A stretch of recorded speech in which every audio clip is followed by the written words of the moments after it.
On parle de cette mauvaise nouvelle tout d'abord pour la France. Aujourd'hui, un deuxième soldat français a perdu la vie depuis le début de la guerre contre l'Iran en février. C'est Emmanuel Macron qui l'a annoncé sur son compte X. Le sergent-chef Florian Montorio était un membre de la force intérimaire des Nations Unies au Liban. 3 autres Français, des soldats, ont été blessés lors de cette même attaque. Un militaire donc tué lors d'une embuscade dans cette région du sud Liban. Tout semble indiquer qu'il a succombé à un tir direct du Hezbollah, a affirmé le chef de l'État, sauf qu'entre-temps, le Hezbollah a démenti toute implication dans l'attaque. Bonsoir Manélie Mirkan. Bonsoir. Vous êtes mon invitée, experte en relations internationales, spécialiste de l'Iran et fondatrice de Dorna. On viendra avec vous évidemment dans quelques instants sur les derniers développements, puisque c'est encore une journée de grandes déclarations de part et d'autre de l'Iran et des États-Unis. Mais tout d'abord, vous qui connaissez extrêmement bien la région, qui connaissez le Hezbollah, quel est votre regard sur la mort de ce soldat français, avec tout qui laisse à croire manifestement que le proxy de l'Iran qui a tendu un piège à ces Français, et le Hezbollah qui dément? Oui, alors je porte le même regard que celui que je porte sur l'Iran. Il y a aujourd'hui une partie en fait des durs en fait de chaque côté, donc des durs du Hezbollah et aussi du côté de l'Iran, qui sont contre tout processus de paix en fait, et ils sont dans une espèce de démarche que je qualifie de sabotage de ce processus. Donc, la réjouissance que tout le monde a eue, la communauté internationale a eue, et les Libanais aussi ont eu par rapport à ce cessez-le-feu, est aujourd'hui mise à l'épreuve. Et puis le rôle de la FINUL aussi, qui est complexe, qui normalement doit aussi, pour contribuer à désarmer le Hezbollah, avoir un rôle plus actif. La communauté internationale doit avoir un rôle plus actif au Liban, et de ce fait attaquer quelque part. Donc c'est toute la complexité de cette situation, et tout l'enjeu en fait, l'importance de l'enjeu aussi d'accompagner le gouvernement libanais, d'accompagner l'armée libanaise pour aller dans le sens du désarmement du Hezbollah, pour que la paix puisse être pérennisée. Mais aujourd'hui, effectivement, il y a les durs qui... alors, évidemment, le Hezbollah n'a pas revendiqué pour ne pas casser, je pense, le processus de cessez-le-feu, oui. Effectivement. Mais on voit quand même les traces de sabotage. Oui, et on voit à quel point cette trêve est fragile, évidemment. Je voudrais vous faire écouter Jérémy Akil, le chef de corps du régiment où travaillait donc ce sergent-chef Florian Montorio, qui a été tué ce matin. Il décrit un militaire d'exception qui arrivait au terme de son parcours militaire. Le sergent-chef Montorio était un militaire d'exception, profondément généreux et profondément courageux. Il aura pris en charge au combat, en Afghanistan, un de ses camarades blessé dans des circonstances particulièrement périlleuses. Sa bravoure et sa valeur étaient immenses. Florian était effectivement au terme de son parcours militaire, et d'ici à quelques mois, il était prévu de revenir à la vie civile. C'est aujourd'hui tout le régiment qui le pleure et qui l'honore. Il était parti dans un état d'esprit qui le caractérisait très bien, c'est-à-dire la volonté de servir, la volonté d'être utile à son pays et aux populations locales. Nous lui rendrons hommage dans les prochains jours, lors d'une cérémonie d'hommage dont les modalités sont aujourd'hui à l'étude. Michel Fayad, évidemment, ces hommes connaissent la dangerosité de ce qu'ils font. D'ailleurs, c'était une mission particulièrement dangereuse, ce qui consistait à créer une zone de tampon dans le sud Liban avec Israël, depuis d'ailleurs 1978. Mais évidemment, c'est toujours une énorme tristesse quand on entend en plus que c'était certainement la fin de sa carrière, qu'il s'apprêtait à revenir dans la vie civile. Vous connaissez particulièrement le Liban. Quel est votre regard sur cette embuscade? On a visé clairement l'ONU, la FINUL et la France. Et la France. En fait, moi, je ne suis pas militaire, donc j'ai voulu demander en fait à ceux qui se sont battus qu'est-ce qu'ils en pensent. Donc j'ai demandé à mon père notamment et d'autres. Oui. Et ils m'ont dit que c'est sûr qu'ils savaient que c'était des Français qui étaient visés. Oui. Non, parce que je me suis dit, tirs directs. Oui, mais comme ce sont des casques bleus de la FINUL, je me suis dit peut-être qu'ils ne faisaient pas vraiment la différence. Non, d'après eux, en fait, ils savaient pertinemment que c'était des Français qui étaient là, et donc ils ont ciblé les Français parce que Français. Je ne sais pas pourquoi, mais en tout cas, c'est les Français qui étaient visés. Donc ça, c'est une première chose. L'autre chose, c'est que contrairement à ce que dit le Hezbollah, qui dément être à l'origine, ça ne peut être que le Hezbollah, soit directement, soit indirectement, parce que le Hezbollah, c'est le plus puissant au Liban Sud, et il a une telle force de renseignement que si jamais ce n'était pas lui, il aurait dû dire dans son communiqué de qui il s'agissait. Comme il ne le dit pas, en réalité, c'est lui. Et vous savez, par exemple, ces dernières semaines, dans cette guerre contre Israël, le Hezbollah n'était pas seul. À ses côtés, il y avait la Jama Islamiyya, qui est la branche libanaise des frères musulmans. Et il y a, c'est-à-dire quelques milices au Liban, en dehors du Hezbollah, qui existent. Il y a donc le Hamal, qui est la milice chiite alliée du Hezbollah, présidée par Nabir Berri, le président du Parlement libanais. Il y a la Jama Islamiyya, donc la branche française des branches libanaises des frères musulmans. Il y a également le Parti social national syrien et le Parti communiste libanais, quelques groupes comme ça. Mais tous sont sous le commandement unique du Hezbollah, qui lui est sous le commandement unique des gardiens de la révolution iranienne.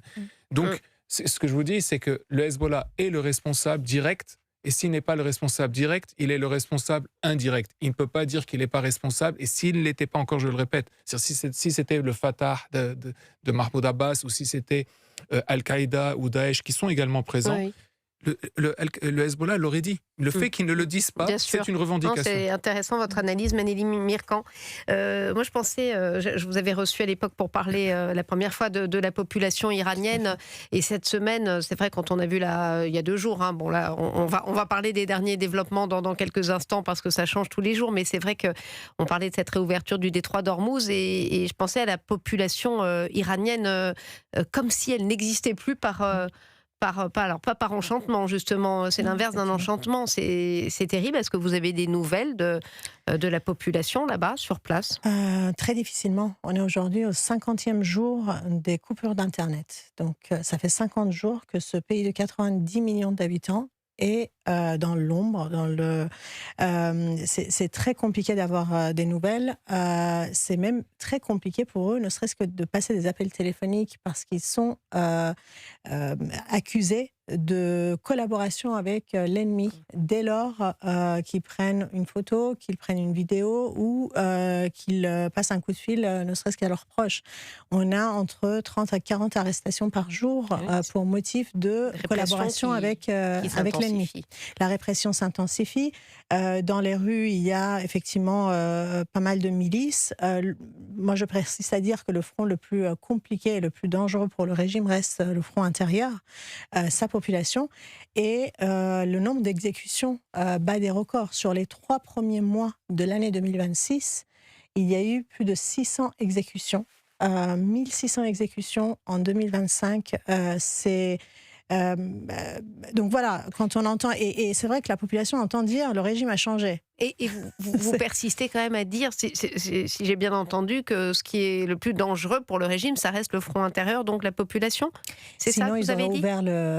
Ils auraient ouvert Internet. Si la situation de la population pouvait être montrée par rapport à cette guerre, par rapport à la propagande, c'est un régime qui vit de la propagande et de la guerre d'information. Donc s'ils pouvaient montrer l'état intérieur du pays pour faire jouer l'opinion publique internationale contre les Américains, contre les Israéliens, etc., ils auraient ouvert Internet. La seule raison pour laquelle ils coupent Internet, c'est pour maîtriser ce front intérieur, cette population qui, même si durant cette guerre a eu des réveils nationalistes, quand ils ont lu le tweet de Trump qui menaçait la civilisation perse, évidemment qu'il y a un réveil nationaliste, mais malgré ça, il n'y a pas d'effet drapeau. Ils ne perdent pas le nord, ils savent que ce régime doit in fine partir. Le combat ne s'arrêtera pas avec cette guerre, et même si on peut avoir l'impression qu'on en est loin, le régime, je persiste à dire, et on le voit d'ailleurs dans le détroit, je pense qu'on va y venir. Oui, bien sûr. Ce qui fait qu'aujourd'hui on est dans cette situation, c'est tout le tiraillement qu'il y a au sein du régime avec les différentes parties qui s'entretuent et qui disent tout et le contraire.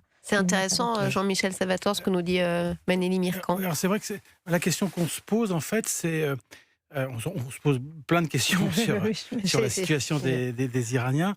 La question qu'on se pose, c'est le sentiment qu'il peut avoir vis-à-vis de Donald Trump. Parce qu'au début, Trump a dit on arrive, et puis finalement, les choses ne se sont pas faites comme ça. Vous le rappeliez à l'instant, il a dit il y a une dizaine de jours qu'il avait l'intention de vitrifier la civilisation perse. D'un autre côté, il déclenche le blocus qui honnêtement crée des problèmes économiques dramatiques. Donc, est-ce qu'ils ont encore un espoir avec Trump ou est-ce que finalement, ils pensent qu'ils sortiront de la dictature autrement? Manili Mirkan. Non, effectivement, la vision des Iraniens, c'est qu'ils ont été utilisés, trahis. Ce sentiment existe. Ah oui. En revanche, je pense que la société iranienne est aussi beaucoup plus mature que ça, de penser que un Trump peut venir et les libérer. Ça n'a jamais été posé dans ces termes-là. Ils ont demandé de l'aide et ils ont demandé l'activation de ce principe qui est dans le droit international, qui est la responsabilité à protéger. Protection, ça veut dire protéger nos vies des forces de répression. En revanche, faire tomber ce régime, il n'y a pas mieux que la population iranienne pour connaître à quoi on a affaire. Et en fait, je pense que c'est plutôt la communauté internationale qui découvre à quoi nous avons affaire pendant plus de 47 ans. C'est un régime qui est très, très complexe et très malin dans sa manière d'agir, de contrer. Ça fait 47 ans qu'il se prépare à cette guerre. Donc voilà, effectivement, un sentiment d'être... on ne voit pas d'un très bon œil tout ce qui se passe au niveau des annonces de Trump, évidemment. D'être utilisé, oui.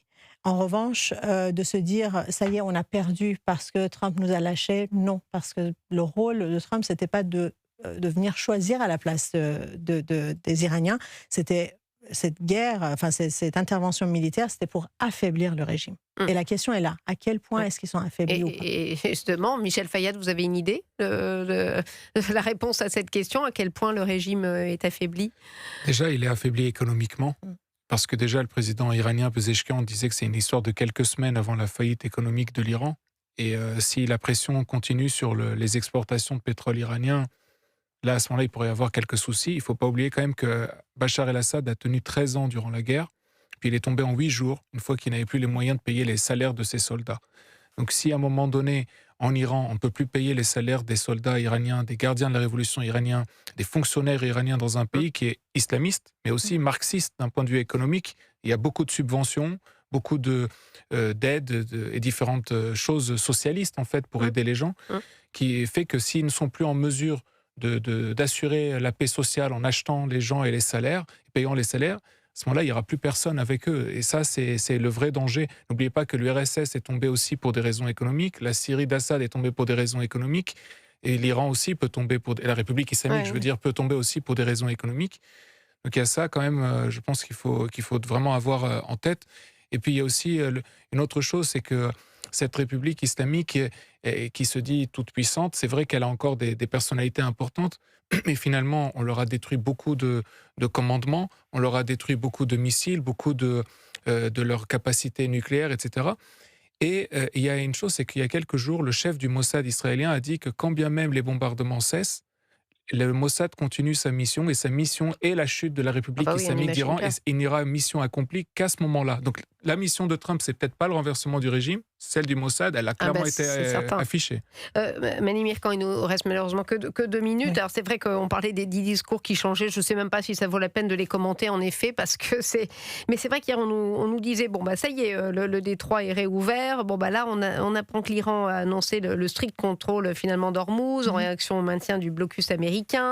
Téhéran qui dit avoir reçu de nouvelles propositions de Washington, assure ne vouloir faire aucun compromis. Puis de l'autre côté, Donald Trump qui dit l'Iran voulait encore fermer, mais il ne peut pas nous faire chanter, mais quand même on converse bien. Vous y voyez clair, vous? Je pense que pour y voir clair, il faut sortir, il faut dézoomer un peu de ces déclarations minute par minute.